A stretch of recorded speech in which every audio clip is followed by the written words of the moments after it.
কি করো? ধান কাটতেছ? বিয়া বারো করবা না? না, কে কতদিন আগে।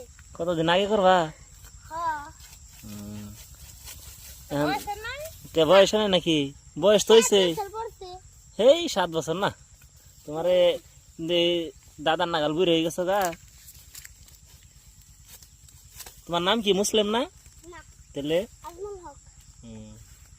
তোমার এবার করে কাম করতেছ যতদিন 2-3 প্লাহানের বাপ। হ্যাঁ তাই কি? তাই কি? তোমার আব্বা কার বাড়িতে গেছাল? আমার। তোমার পেটেতে গেছে তোমার আব্বা? ও তাহলে তোমার ফুলার নাম কি? তোমার ফুলার নাম কি? বারুল ইসলাম। বাহারুল ইসলাম। বারুল ইসলাম। বাহারুল ইসলাম নে